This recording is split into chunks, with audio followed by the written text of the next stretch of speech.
Hey everybody, just still working on the kitchen, finishing up a couple loose ends on the project.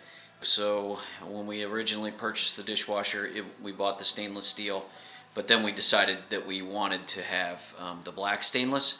So the original stainless doesn't match the other appliances, and so I had suggested that we get a door panel that was the size of the dishwasher face, and to cover up that stainless steel look and actually paint it so that it looks like the cabinets.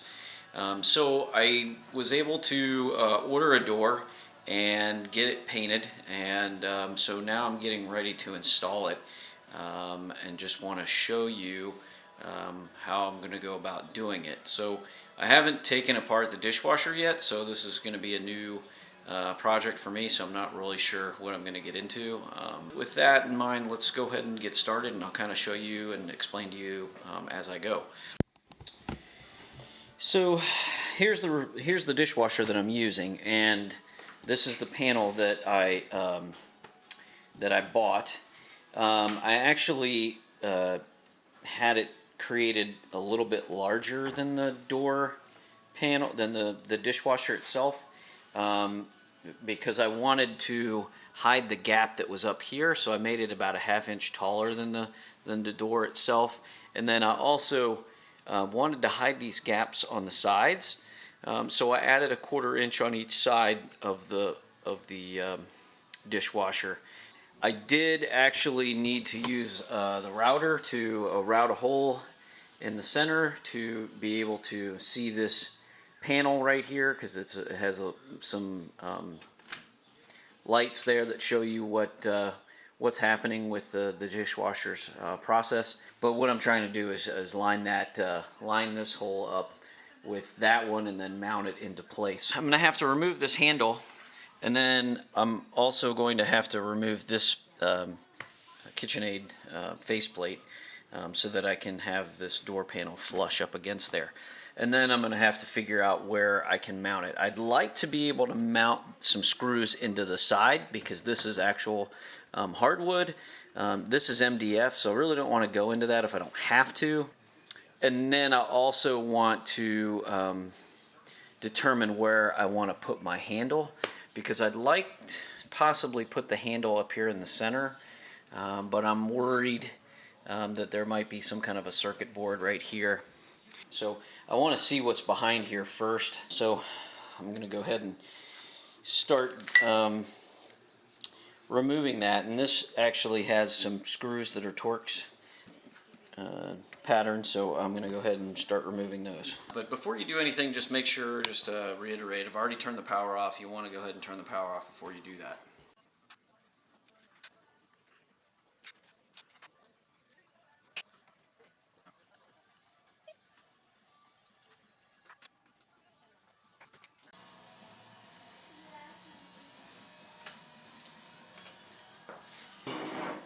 It doesn't look like it'd be too difficult to just add screws there. I don't think there's going to be anything in the way. Maybe this ductwork, but I feel like there's probably a big enough gap in between that to be able to put a screw and not get in the way.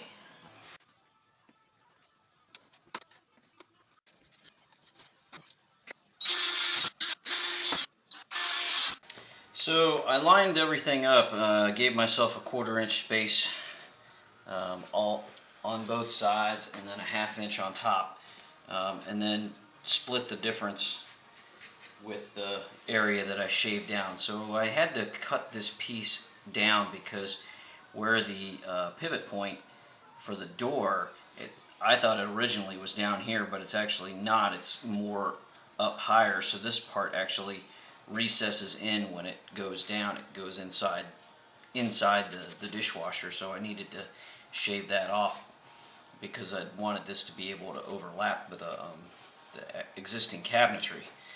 So that wasn't going to work, and it was going to hit, so I needed to do that. So keep that in mind if you're planning to do some sort of a project like this. Be sure to know where your pivot point is for the hinge on the dishwasher. I would imagine a lot of them are essentially the same, and that they don't actually pivot on the bottom of the dishwasher, and it's higher up. So overlapping this was probably not ideal. I probably should have just measured the right width and then gone with it. But that's how I resolved that issue, because it was going to be a problem. So now I've lined it up, and I drilled some holes into the wood, and I'm just going to go ahead and start attaching it.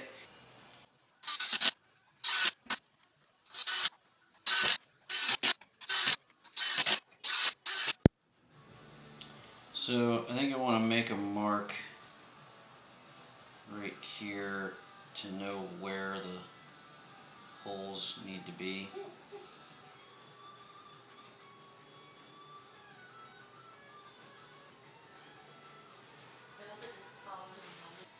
Alright, so I made a mark of where it ought to be, and then I'm using my jig to make sure that the lines up and down are both the same, and now I know where my holes need to be. So I'm going to punch a couple of holes there and see if I can start it from this side and then see where it ends up on the other side.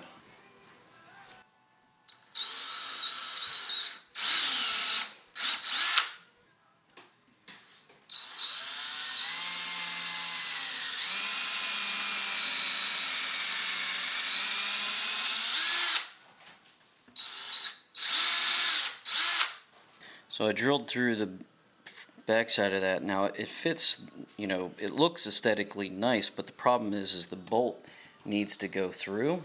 Let me see if I can grab one of those bolts. So this has got to go through. But the problem is the head is going to be touching that plastic plate when you snug it down. And I'm afraid it'll crack that plastic when I start pulling it tight. I guess I can put a little piece of maybe a wood block or something to get something in between there, just to kind of raise it up off. I could do that. I'll have to go outside and maybe get a piece of 1/4 inch material. Okay, so I found a piece of 1/4 inch Luan. I have some leftover Luan, so it's stronger than that pegboard, so I'm just going to go ahead and drill a couple of holes through it and then cut it down to what I need.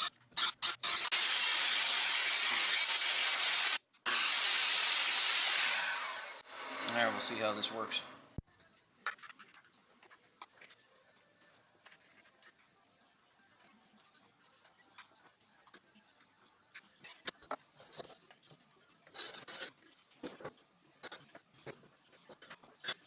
The biggest issue that I'm going to have is down here where this piece touches this molding back here. I don't know if it's touching it or not, but it's pretty close.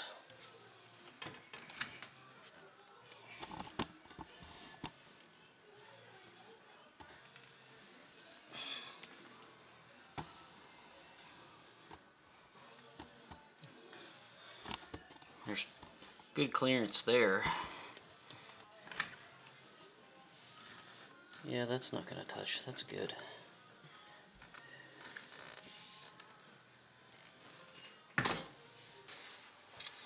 So I should have installed this before I did all this, but I didn't know where the dishwasher was going to be exactly and how this cabinet was going to put up against the wall, so I waited to do that.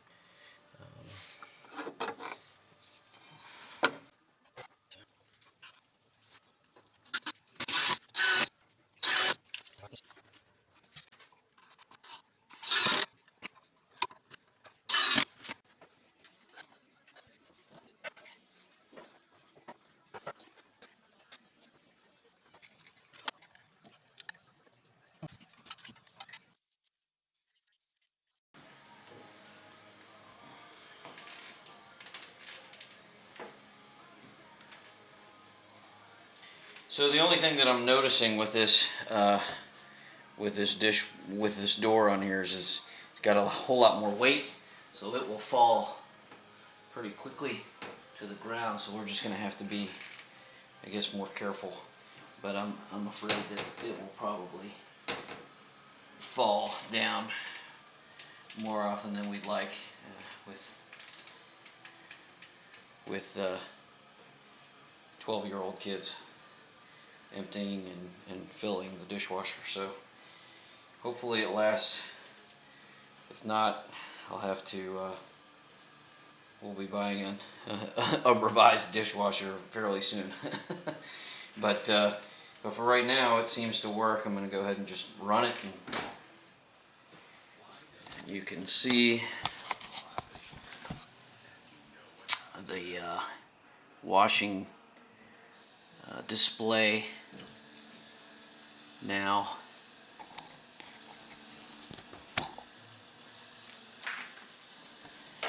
And that's what it looks like completed. So it's running now, and it's not really loud.